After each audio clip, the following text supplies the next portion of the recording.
Well, hello folks, and welcome to episode 154 of Pressure, Power and Cut. And we're going to start once again.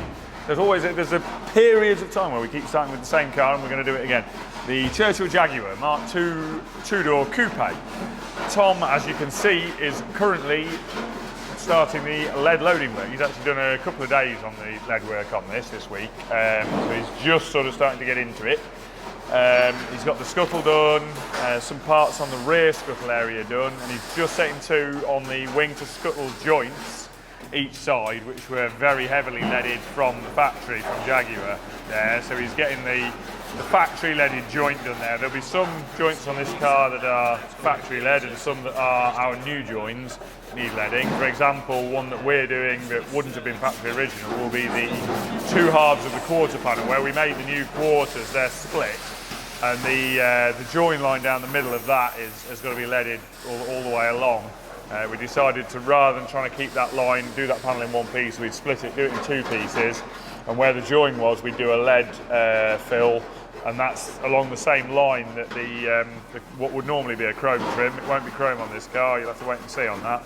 But that's where the filler strip would normally go down the quarter panel.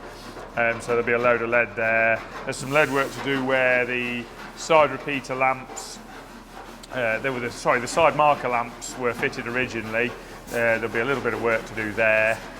But yeah, Tom's basically bashing on with the lead work. Stu's on holiday this week, so we've not got a Stu, so he's not doing the exhaust. As soon as he's back next week, I think he'll be just doing the very last bits of finishing off of the exhaust.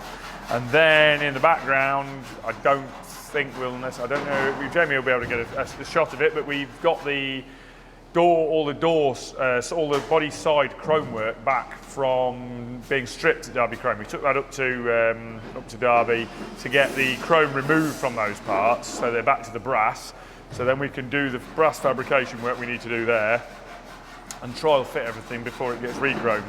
So also when Stu's back, he can start building up the door tops, getting the frame fabrication work finished, getting the brass work finished there, and then that'll also enable us to check the top of the doors for shape and fit and finish. And then Tom can get on with getting the lead work done down the doors, down the sides of the car. It's interesting, every time there are certain jobs that we will show on a video or in a picture online or somewhere, and we'll get a whole lot of comments about dying art and nobody left that can do this anymore and all this sort of thing. And the two things that will bring that more than ever will be the English wheel and some lead. One or the other, those two things will bring out an awful lot of those comments. And I'll say now, I'll dispel this completely. They're not dying arts. They were dying arts. They're not now. There's actually a lot of new people coming into that trade. A lot of younger guys, like some of our guys, but we're not unique in that. There are quite a lot of companies taking on young guys who can do lead work and can do English wheeling work and can shape panels, and it's not a dying art. It's actually a growing art again as the interest in classic vehicles and particularly modified classic vehicles increases, and as the values of older classics have grown, so they become more restorable, more viable to restore, and therefore those skills will become increasingly necessary. So yes, when they were used during car production, mass production, they were very much, those skills were very common.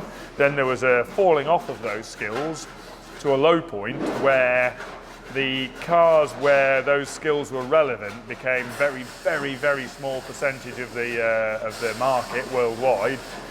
But that's growing again now, and actually those skills are becoming more in demand, and there are more people being trained in those skills again now, which is good. But yes, to call it a dying art is incorrect. It is actually a growing art at the moment. But yeah, Tom's busy doing the lead work. I probably won't go to town on a tangent of exactly how lead work's done. Jamie won't forgive me for that. We'll cross that bridge another time. That might be one for a little episode in its own right, a bit of principle of leading. There's no magic to it. It's basically thick soldering. Basically, it's tinning the car, build up lead on it like a thick layer of solder, and then file it to shape. It's just a metallic way of doing body filling. But the big benefit to it is it doesn't sink. Like plastic-based fillers tend to lose solvent over time and sink. So you get waves in a car quite often, not always, but you can get waves in a car where too much filler's been used, and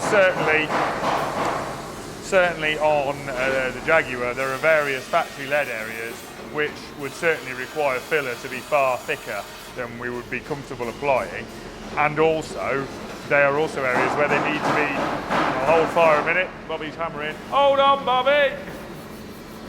There are areas on the car where the solder line, the join lines need to be waterproof, and the plastic type fillers are generally porous and non-waterproof, whereas the lead is completely waterproof, so it has that benefit as well. Here, for example, it's possible for moisture to get through the trim screw holes and also to get through this spot welded seam. To waterproof that completely, it's best off the solder joint makes sure that there's no moisture can get into the back of the external paintwork on that join line. So there's reasons for doing it, and there's reasons for it still being a current process. You know, synthetic materials, to my knowledge, certainly haven't completely replaced the need for lead. Largely replaced it, but not completely replaced it. So that's where we're at there. We'll move on and we'll whip round to the E30 BMW, which is undergoing surgery over here at the moment. We'll pop in on this quarter here, where Scott's been working on getting the carbon fibre quarter panel fitted.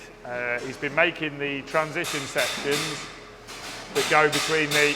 Hang on a minute. Sam, just hold fire a minute. The hammering's just going to be a bit loud. He's been making the transition sections between the B and C pillars and the quarter panels, as you can see here, more or less flush. And that requires a transition piece which is let into the pillars to be able to have a bot to be able to bond these panels to.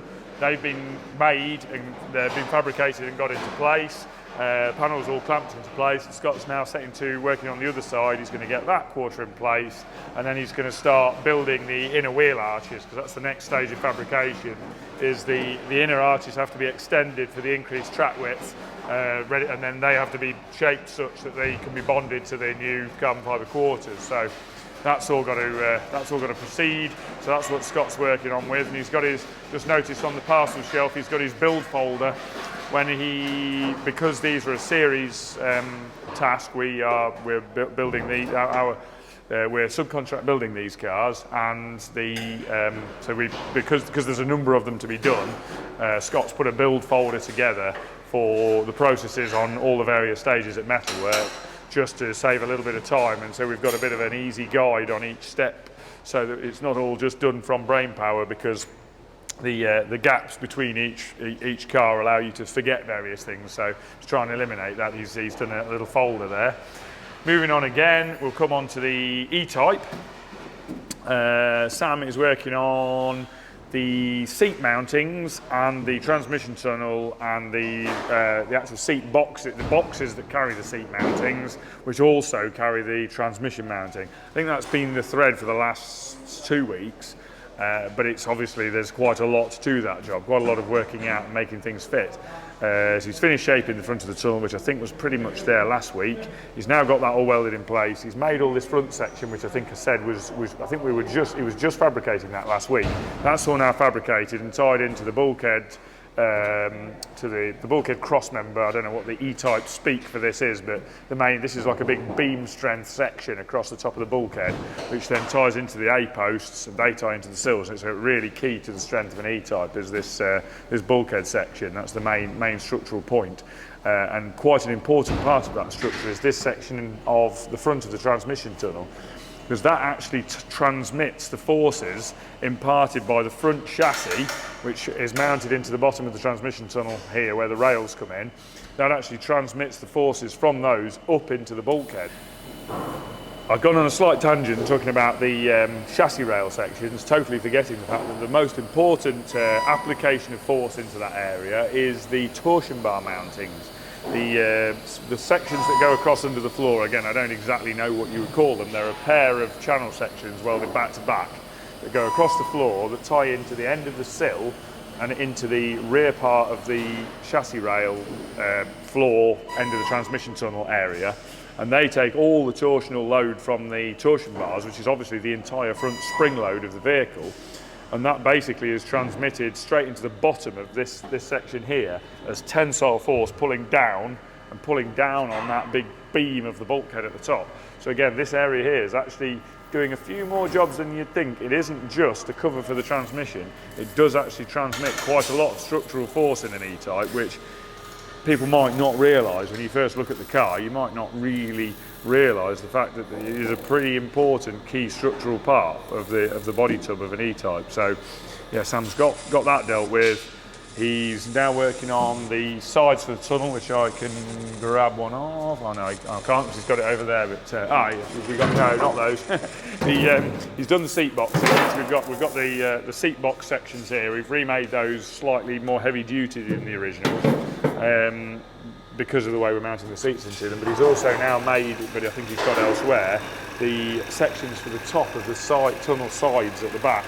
We're going to have to cut the seat mountings into those a little bit. But it's generally best to do it the way Sam's doing it, which is that you make the section, then cut into it. Don't try and make it with the cutout to start with, because otherwise it usually turns into a mess. So he's made the tunnel sections flat with a reinforcing rib in them, and then he's going to cut the rear seat mount into those, because the seat, as it slides back, has to cut down into that section a little bit and just impede the space of the exhaust slightly, but there's still enough space for the job. So yeah, that's the next phase is he'll be working on, is getting those bits all ready to weld in, and then getting all that lot welded in, and then last but not least, putting the transmission mount in, which is relatively straightforward once all the structure's there to attach it to. So yeah, that's all progressing pretty well. And we're going to move on to the Allegros, and the key one being this one, which Bobby's currently working on, which is now mated to the Integra floor pan. Bobby's been blitzing on with this week, and there's an awful lot of spot welding occurred. I can't even remember where we were at last week. Certainly, I don't think the body wasn't attached, so the sills wouldn't have been attached. Yeah, he's got as I say, the outer sills fabricated. You've seen them before. He's got those plug welded into the bottom of the A pillar and the B pillar, which has to be done at the same time as fitting the car to the Integra floor pan, basically. So that's all a coordinated job to enable everything to fit past everything else. He's got all the spot welding done on the sill structures. He's got the spot welding done on the bulkhead inner and bulkhead forward. I think last week he was just finishing off the fabrication on the bulkhead set, making these bulkhead infill sections. They're all finished. That's all spot welded now. Spot welds there, all done. He's made the sections for the inside of the rear panel on the Allegro, because that's not accessible comfortably anyway. Once the Allegro body shell's fitted to the Integra floor, the inside of that rear valance is in a very cramped, tight space. And we strangely discovered, or Bobby's discovered, that the red car out of camera shot had some quite substantial reinforcement plates on the inside of the rear valance where the bumper mountings are, and from the factory, and this car didn't. We don't really know why. I think this one may have been a fraction earlier than that one. Don't really know the reasons why, but this one didn't have those reinforcers, and we tied the back of the Integra chassis rails into those to tie into the rear valance and to provide strength to the bumper mounts. So Bobby's added additional reinforcement plates on this car, basically to replicate what we did on that one, and got all that ready to tie into the Integra rails, just to get all the structure in place that would not be accessible once the body shell's on. Obviously, again, you'll remember from previous episodes, we'd already made the 6 mounting bolt holes. Scott had already done the 6 mounting points. There's 6 points we used on both cars of tabs into known locations, 2 points that are drilled from measurements, 2 points that were seatbelt anchorages where we had a slight error in them for some reason, manufacturing error, and then a known point on the rear inner quarter that bolts onto the original Honda Integra rear seat mounts. So we got it all bolted, all realigned, all bolted on, and then just fired on with the spot welder. And cracked on, and there's an enormous amount of spot welding. The spot welder's been working overtime. As you can see, there's vast amounts of that. And then current state of play is Bobby's working on the A-pillar areas, finishing the fabrication. Scott had made all the sections. Bobby's now putting them together for the inner A-pillar here. So that's all now spot welded in. The reinforcing sections are in. He's plug welded in, I think. Yeah, he's plug welded in the gusset sections that tie the top of that into the inside of the bulkhead. And then he'll be fitting the I'm guaranteed to pick the wrong one up. Actually, it might be the right one. Not sure. Can't remember which way around, whether that goes inwards or outwards. But basically, fitting these, which are the outer A-pillar sections, and the gussets that go inside the A-pillars, which I think he'll be just making fit at the moment. I can't actually see one at the moment, but yeah, there's a top hat section basically that goes inside this area here to stiffen the this panel up. He'll be getting those to shape and then spot welding them in place, and then spot welding on the outer panel. The outer panel has to have a window cut in it to fit this drain, and then this is continuous welded both to the inner and the outer panels, so there's no the water basically inside the scuttle can only come out through that drain there, so it doesn't fill the structure of the car, and it doesn't fill the inside of the car with water that gets through the air intake on the top of the scuttle there. So yeah, that's pretty much where we're at on that. Interesting, I saw a comment somewhere about what spot welder do we use. So we'll point at that while we're here. I actually do need to do a bit of maintenance on it. We've got a couple of problems with the gun. One of the buttons has become a bit intermittent, so it's either the switch or the wiring, probably the wiring, and we've got a slight air leak on one of the air lines to the RAM, so I need to have a look at that as well. But it's a Vielander and Schill inverter spot. H2O as they put, which means it's got a cooler on it. It's water cooled, so there's a tank and a radiator and a pump down there which circulate water both through this and through the actual controller. Inside here there are two bits of aluminium extrusion with a bank of thyristors on each one, and the thyristors on those two pieces of extrusion have capacitors discharged through them. They bump the current up to the power for the welding tongs. I can't remember what the output is on this, but it's quite a bit. It is, I've had a mental block now, I've forgotten what it is. I think it's 12,000 amp, but I've totally forgotten. I think it's 12,000 amp welding power. It's either 10,000 or 12,000 amp. So basically, yeah, it's capacitor discharge through thyristors to generate the power. And those thyristors are on aluminium extrusion, which also has water pumped through it to keep them cool. It's really quite a nice machine, very expensive new. We bought it second hand, extremely expensive new. But yes, it needs a couple of little bits of titivation just to keep it in tip-top condition, because it's been working quite hard these last few weeks. Just to show you the operating ends, these are in a bit of a state at the minute. The tips on these electrodes, they're a set of electrodes as we're going. They're the smallest set, which you always try and use the smaller ones if you can. These are in a bit of a state. These caps come off. The cooling water is sent down a jet tube, if you like, that goes down the middle and into there, and then it flows back down the outside. That sprays water at that, and then it comes back down the outside, flows back through the gun. And the tips come like this. They're very cheap to buy. They're quite inexpensive. They fit onto a taper on there. They knock off with a hammer or a pair of pliers, and then we can reface those in the lathe a few times if you need to. So that's what does the welding on this. Yes, the Vielander and Schill inverter spot, which is the machine that we use for most of our spot welding. We've got a pair of Techna air-cooled older spot welders, one of which is permanently set up for pin pulling type operations and spot shrinking type operations, and single-sided gun use, although the single-sided gun on this one's so good that we very rarely use it now. And then the other one is permanently set up on an X gun. This is called an X gun, a tongs type gun like this one. The other one is set up just for the jobs where we can't get in with this one. There are certain times where this machine hasn't got the right sets of electrodes to be able to get into what we need to do. So we've still got the old Techna welder that we can use. And then the final, while I'm on my tangent, I just referred to the single-sided gun and then realised I hadn't explained that. That's the single-sided gun, which is only air-cooled, which is why it's a lot lighter. The cable's heavy, but the gun's a lot lighter. That is for doing, we use that a lot for welding studs on, so hopefully, if I open this up, I should be able to show you some of the, some weld studs. Don't know if this will be the right size for the end. No, but it makes the point. We can weld on these threaded studs, so that'll be an M4 stud. This is actually set up for a 5mm at the moment. That's a weld stud, has a head like that. I'll put that into the gun like that, and then you put the gun up against the car, press the trigger, and it'll spot weld that. Put the earth onto the vehicle, obviously, and then do that. That'll spot weld the spot weld the stud to the car. So that's how we fit studs for attaching wiring and things like that, where we know we want to spot weld them on. That's how we do that. So that's what that gun's for. So little aside for you, but I noticed we'd had a couple of questions about spot welders. So I thought it might be worth briefly mentioning while we were on our travels around the workshop. So that's the where we're at with the Allegro Integra.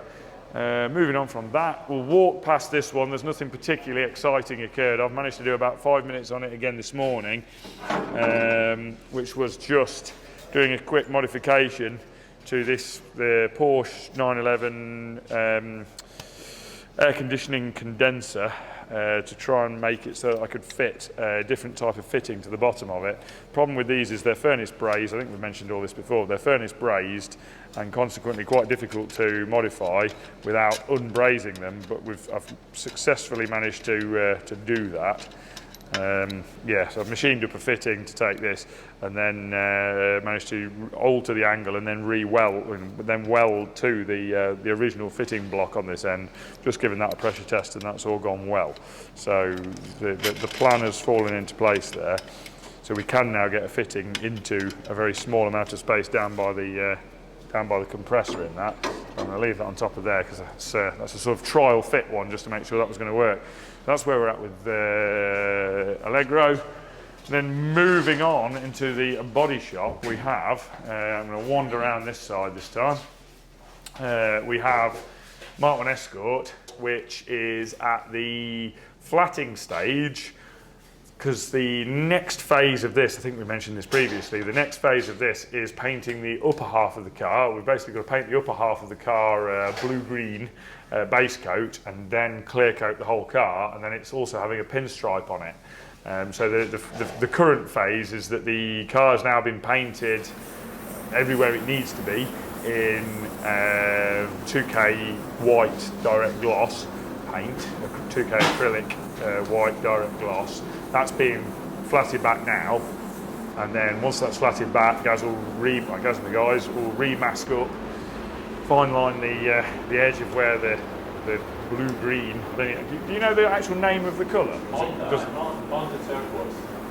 It's a Honda colour, a Honda turquoise of some description, which is going to be painted on the upper part of the car. A fine line, masking line will be put all the way around the car, and that's been sort of the point of discussion for sort of the last 24 hours, is working out exactly where that's got to go. That's been worked out, so that line's got to be masked on, masking finished, and then top half painted with a base coat, a water-based base coat of that Honda colour. Then the whole car will be clear coated. Then following that, it'll be pinstripe time, get the pinstripes put on, and that's everything done. So that's where we're at with that. And then at the back of the workshop, nestling, awaiting a trip into the booth, is the Chevette, which is basically all done, ready for paint. The hold up is that we're actually waiting still for our peelable booth coating, which was sprayed onto the inside of the paint booth to stop all the paint attaching itself. The guys have cracked on with this because it's white anyway, and the booth's white, so we've not really got a major loss with doing this stuff. It's not really going to contaminate the booth, but we don't really want to start painting other colours other than white in there until we've actually got the white coating on the walls. So we're held up on that. There seems to be a bit of a shortage of it at the moment because nobody seems to have any stock.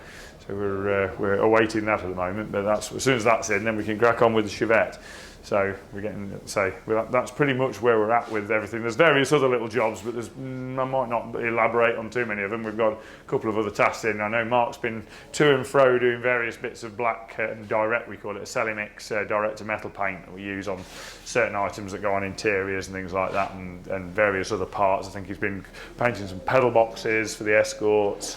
The final paint on those, now they've finished being modified, and various other things that I've forgotten. But yeah, he's doing those. In fact, I've just seen him wheel out of the door the trays that go under. There's a tray that goes underneath the rear shelf on the Escort in the boot area, where the air exits, they're not intakes, the air exits go out of the back of the rear parcel shelf.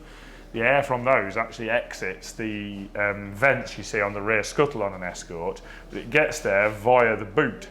and if you don't close that section in, then these are open into the boot, and that's open into the boot, and you have a fuel tank in the boot. So if you have any fuel, you shouldn't get any fuel smell, but if you do have any fuel smell, it's quite possible for it to get through these vents.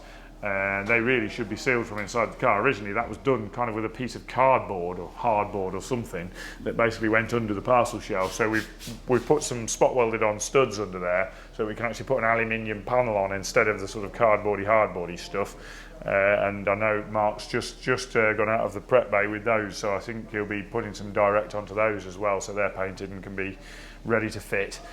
And I think that pretty much does wrap up where we are this side, so I'll hand over to Cal at this point and we'll see you in a week's time. You know what, we've sold out of Roundstone coffee, the whole bean one, although I have been drinking some of it. That's the bad news. The other bad news is I'm not feeling very well, so bear with me if I don't seem overly chipper today. I'm filming this in the morning, I'm mindful of the fact the pills will wear off soon. Not the normal ones either, these are ones to stop me feeling poorly. Right, the good news on the coffee front is that very shortly we're going to have some Roundstone coffee t-shirts. If anybody's actually checked out the Retro Power coffee we do, it's got a very cool graphic on it with a purple Mark 1 Escort. And we're going to have that as a t-shirt, which is coming soon. Right, I'm going to start, unusually, in the CAD Dungeon, because there's been a lot going on. And the regular viewers will probably have noticed that last week Nat said he was going to, I was going to mention the Allegro, and I didn't. I'm going to look around, see where they've discreetly hidden some drawings of penises. Nope, looks like we're clear. There's bound to be one somewhere. Right, so a lot going on in here this week. So George is basically on the very, very final stages. In fact, I think I've pretty much gave it the sign off yesterday of the Allegro bodywork. So as a bit of a recap on this, the Integra Allegro that we're building, because of the track width and because we want it to look aggressive, is having essentially a wide arch body kit in inverted commas, which we've been in the process of designing. Now it's a bit more than just a body kit because we're doing complete quarter panels and complete front wings. So the quarter panels are originally a spot welded steel panel, but we've removed those and our complete panel will be bonded onto all the flanges that the spot welded original panel would have been spot welded to. The front wing, I'm trying to think whether the front wing's originally bolted or spot welded. I can't actually think off the top of my head. I think they're spot welded. So again, we're replacing the entire front wing with our own version. And then there's some additional parts, so the side skirts and front splitter. So yeah, it's kind of very quick to get the rough out done, where you go from sort of, oh, how are we going to make this look, to yes, that's kind of going in the right direction. But then because we're literally using this CAD model not just as a visual sort of demonstration of how it's going to look, we're actually going to be machining the tooling to make the carbon fibre panels directly from the CAD. So what will happen is we'll send this CAD off, it'll go to KS Composites, who do most of our carbon fibre work. They will then machine, using their massive 5-axis CNC machining centre, a sort of male, mould is the wrong word, what do they call it, a male pattern of the entire shape of the quarter panel and the wing from MDF. They'll hand prepare the surface, smooth it all out.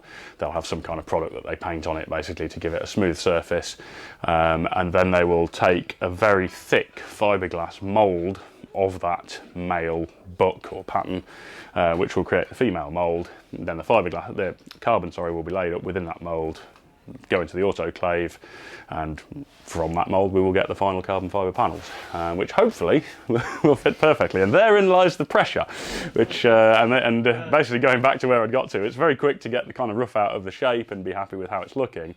But then the work, which George is sort of looking at now, is because we're going to be machining the mould straight from the CAD, we can't overlook kind of niggles, little ripples or defects in the shape. Everything's got to flow nicely. So He's got it in an environment at the minute which kind of represents looking at the reflections of a load of parallel straight lines, which is kind of the sort of thing a paintless dent guy would do. He'd have a light and a board with a load of lines on, so you can see the reflections of the lines. And it's going through not just refining the shape of how it's all going to look, but also refining the shape to make sure there aren't any sort of defects in the lines, no ripples when you look at the reflections down it all. And I think we're looking pretty good. It's also designing in all the flanges how it's all going to mount, all the return edges that are going to be bonded on. We've done the recess for the fuel filler. We've also modelled where the indicator would normally go, which is actually going to be an air intake. So we've kind of got that recess there. It's then blanked off because the carbon panel, that will be blanked and cut afterwards, but the mould will need a flat section there. Done a rough model of the bezel and intake that's going to go there, so we've got something to work from when we machine that piece. And then actually another thing that we've been working on, another area that needs to be bang on, is we're actually intending to use original rear lights on the car. So the recess that they fit into needs to be pretty much spot on. So this is actually one area that we've done some 3D prints of. I think we're on the third one now, possibly. Yeah, just to make sure that the gaps around that are absolutely perfect. And you'd think, obviously we started with a scan, your natural reaction would be, well, if you've scanned it and modelled and gone from the scan, it'll be right. But of course there's a couple of things at play here. Number one is that the car didn't necessarily match the light originally very well.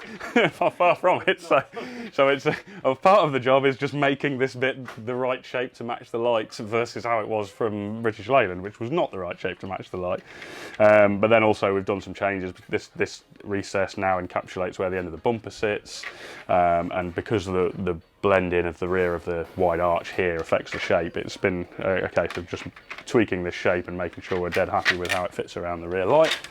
But I think probably today we'll get to the point where we're ready to do the bum clenchy bit of sending off those CAD drawings to have very expensive moulds machined. So that's what George has been consumed by of late. Meanwhile, Luke has been working on quite a few things actually. We've been going through a lot of the Mark 1 Escort door card stuff.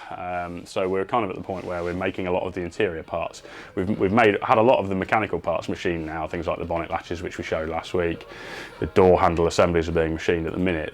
But we're starting on all the interior parts. So I think I mentioned last week we were laser cutting the ABS card panels themselves, but there are various components that go on there as well. So things like where the speakers mount, we've done a sort of raised area where the grille will be. So that's going to be machined in a high density foam, which will be leathered. And then there's the grille itself, which goes into that, which is going to be a machined aluminium part. There's a badge which sits in that grille, which is going to be a machined aluminium part. And then also the door opening handle and winder, and the handle, there's be a leather strap that you pull to close the door, which has a little bezel on each end of it. All of those are machined aluminium parts. So we're kind of going through double checking all the drawings, double checking all the dimensions, making sure we're happy with everything before all of those parts will get sent away for machining. Also the rear cards have got a machined foam kind of bezel around the speaker, as well as a machined aluminium grille, so more parts there. And then we're gearing up for the centre console parts as well. I think we've got, Luke, have you got that original Escort door handle knocking around? It was somewhere around here yesterday. Winder right here. No, the original chrome one. It was just, I saw it yesterday, and I don't know if you put it somewhere. I put it back myself. Ah, okay, well don't worry about it. It's what I was going to sort of talk about was it perhaps seems to some people, I know there's going to be comments on this, overkill to be machining a lot of these parts. And the problem is, obviously we do want to put our own design slant on it, but there are also, when you start looking in detail and trying to aim for perfection on everything, there are so many little no-nos on the original parts. You know, they're like a cast material. I don't know what the alloy is exactly. A lot of it's Mazak, which was some horrible 70s alloy. I don't know if the Escort door handles are. But the castings are not particularly perfect. They're chromed and there's little corrosion pits on them, there's marks on the chrome. They're not good enough to go on the car. We don't really want chrome on this either, but even if we did want chrome, for instance, the door opening handles have got almost like a fine kind of mesh, is perhaps not the right description, it's like a knurling, I suppose. And if you re-chrome that, you lose a lot of definition on it. There are a lot of points, you know, even if you wanted it to be chrome, where it doesn't really, it's not really good enough, you know, when you consider the standard of the rest of the build. And then if you add into the mix that we want certain surface finishes on things, and this kind of ties in with the exterior door handles as well, we want a sort of bronze finish on a lot of these parts, and that has been one of the driving factors that I don't want to use a painted finish on things that are regularly touched, because it will get damaged, you know, by constant use. The paint will wear or chip or scratch. We want something harder wearing, so an anodised finish ideally. We could do Cerakote, which is quite nice, but it's anodised ideally, and then that then kind of pushes you in the direction of making parts in aluminium, and it's kind of just this sort of cascade effect of, well, we want really to put our own stamp on the design, the original parts aren't really up to standard, and we won't be able to achieve the surface finish we want, and it kind of just dictates that you start making these components yourself. So yeah, that's what Luke's been on with. He's just working on some of the Redux parts at the minute. So the Redux M3, we designed the carbon air box, and then he's just working on the filter, air filter and intake housing that sits on the front panel. Has a K&N filter in it and then ducts the air to that carbon air box. That's going to be a composite part. So again, these drawings are to then make moulds for the composite parts. Right, if we pick up my coffee, I'm going to have a swig while we step through here.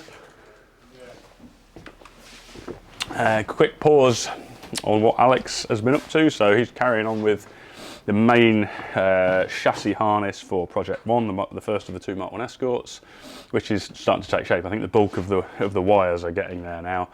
It's just the tedious part next of doing all the termination. I think he started on the ECU termination over here, and actually that's the PDM ECU this side. And then it's probably a good demonstration of one of the real benefits of doing this in-house is that we've got the car to hand. Now normally, you know, the people we were using previously to do the wiring, absolute top-notch job, can't fault Max at Bremax, but it still has the fact that you come to the car, you plan all the wiring layout, you kind of come and measure up, but because he doesn't have the car right in front of him, you kind of add a little bit of allowance here and there to make sure things aren't too short, and therefore sometimes when you're installing everything it's perhaps not quite as neat as it could be in terms of the layout. And a big benefit of doing this in-house is Alex can be down in the car, lying on his back underneath the dash, literally kind of offering everything up into place and making sure that everything's the right length, perfect. And then when he's back up here again to try and achieve that same fact, he's got literally the PDM and ECU screwed onto the board here in the exact positions and separations they are in the car, so we can kind of get all the lengths. But it's great being able to just take this off here, trial it in the car, make sure everything sits nicely, bring it back. So yeah, making progress on the wiring loom. Also, I don't think we mentioned before, these cool little brackets that he made. These are for the Auto Sport connectors, so we can actually screw them or bolt them into place. We've done a sequence of holes so you can do them at different orientations, but basically we can bolt them in place at the orientation that represents accurately how they are on the car, so that the boot can be put on at the right angle, and everything's kind of held nicely so we can insert all the wires without having to hold the plug and do the insertion at the same time. So that's wiring harness for Project 1. Let's make our way down here. Try to avoid the perils of falling down the stairs. Don't know why I say things like that, it's bound to happen. I might as well stay up here actually if it looks visually okay from up here. So we've talked about where we're at with the Mark 1 Escort. Anthony's been carrying on with his build of all the sub-assemblies for the second Mark 1 Escort, Project Kuma. So over there I can see the rear subframes complete. He's been doing a lot of work on the front struts, getting all the hubs assembled, getting the discs assembled on there, getting the lower arms fitted with their bushes, essentially getting all of the front subframe and suspension parts ready to go, because as you'll have seen with that Escort is getting pretty close. The white paint's on, we've still got to do the secondary paint, flatting and polishing, etc. But I'd say we're only a couple of weeks max from that being ready to build up. So yeah, Anthony's been carrying on with all that sort of sub-assembly work. And then the Morris and the Land Cruiser. So that's where all of this upbeat stuff has led to the misery of the Morris and the Land Cruiser, which have been really trying my patience a bit. You'll probably have noticed that it seems like they've been dragging on, and we've just been banging our heads against brick walls with really annoying, unforeseen problems. So on the Morris, we had the power steering issue, which we thought we'd resolve. We put a new pump on it. No, I'm just trying to think the sequence of events even now. No, we thought we'd resolved on the original pump by having the filter in there. It did a long while without having problems, and then I had the pressure relief valve stick on it again. So we thought one of the things we knew we'd done was we'd welded a threaded union onto it. So we thought, well, we'll try swapping to a different pump where that hasn't been done, in case the weld distorted the housing of the pump and made the little relief valve, which is basically a piston in a cylinder, maybe that was making the tolerance tight on that. So we changed to another pump, and it very quickly had the same problem, which is that's where you start questioning your sanity, because you think there's two different pumps. What's going on here? You know, it's got to be something we've done, something that's not the pump. But we're going round and round the houses, and the bottom line is that that valve is a piston and it's sticking in the cylinder. So we thought, well, these are both reconditioned or aftermarket manufactured pumps. Perhaps learning lessons from previously, we should go with a genuine Ford pump. So we've got which you can't get new anymore. We've got a good used genuine Ford pump. We've now put that on there. We came up with a method of tapping out the inlet, so we didn't have to weld the threaded union on, because we originally wanted to swap to a threaded union on the feed, so it didn't have a pushed-on rubber pipe with a pressed-in spigot quite near the exhaust. Obviously unlikely to come out or come off, but it's still a bit of a risk of getting oil on the exhaust. So we've swapped to that, tapped it, put it back together. It's bled up, working fine. I now need to get more miles on that again, and fingers crossed this time we won't have the same thing. Land Cruiser, we kind of down to literally some of the last little jobs on it.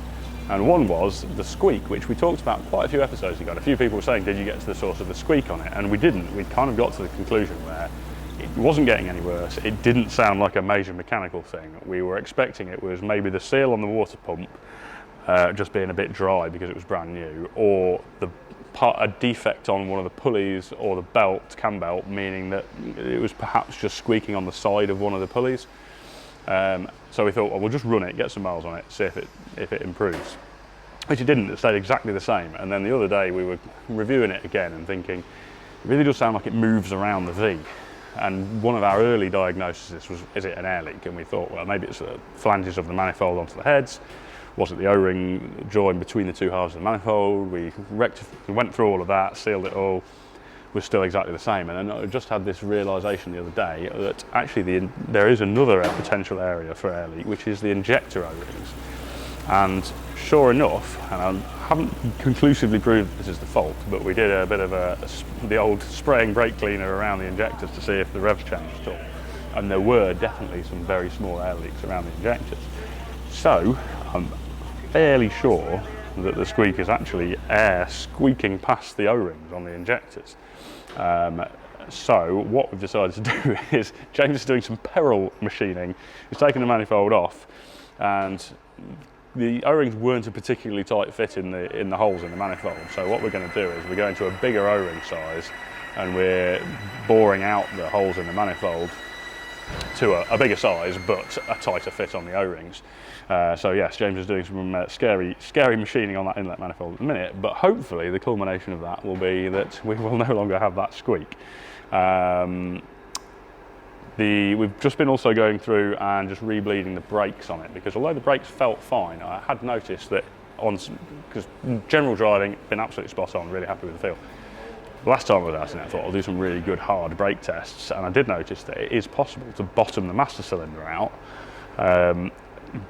before you're literally at the point of violent lockup on the wheels. And I thought, well, that's not really acceptable. And we're thinking, well, maybe there's a master cylinder sizing issue, but certainly all the maths checks out on the master cylinder size, and the feel of the amount of braking force you're able to apply kind of all sort of tallies up. So we could only assume that perhaps the rear circuit still had some air in, and that was allowing the cylinder to travel further than it should. So we've done a rebleed on the brakes. Next time I'm out in it, once the manifold's back on, we'll find out what's going on with that. But hopefully that will be the last of the frustrating niggles. But this basically is just building bespoke cars, you know, that you can be as careful as you want, have the most amazing attention to detail, but you just get thrown kind of random curveballs, which are not things you ever expected. Other cool stuff on the Land Cruiser, Dean came over, he's made some really nice towel material covers for the seats in that. Probably mentioned previously, one of the intentions for this car is to go to Ibiza. It's going to be a sort of beach cruiser to head down sort of tracks to secluded beaches, and one of the things that you tend to do in that scenario is get out of the sea in your swimming costume and not particularly want to go through the rigmarole of getting dry and getting dressed again. So it's nice to just get into the car in your swimwear, and hence not wanting to ruin the leather, made some funky towel covers for the seats so they can just be chucked over. You can get in the car wet, they can be taken off. They've got a towel, matching towel bag, actually, duffel bag sort of thing that they go into. So Dean's done a really cool job of that. So yeah, we're very much on the final stages. It's just there's a few kind of curveballs that have been thrown our way, but I'm hoping that with the head bashing against a wall will be coming to an end, and those two cars, the Morris and the Land Cruiser, will be completed and ready for handover extremely soon now. So watch this space on that. Flare as well. And oh yes, look, Jamie's just reminded me the finishing touch in the engine bay we wanted to do. It was originally a Japanese market car, and obviously it is also a Japanese manufactured car, and a lot of the cars from the 70s, I think it was possibly mandatory that you had to have a warning flare, which would almost be the equivalent of a warning triangle. So you basically, if you break down, you put it at the side of the road and there's like a bright red sort of smoke comes out of it, and we thought it'd be a nice little final touch to put the emergency flare of the type this would have originally had back in, so we've got that in the engine bay as well. So there's a little finishing touch down there. And speaking of finishing touches, I'm going to end this video and we'll see you all next week. So get into the web shop, retropower.co.uk, get yourself t-shirts, hoodies, probably hoodies this time of year, and a mug to have your winter warming drinks in. And we'll see you again next week.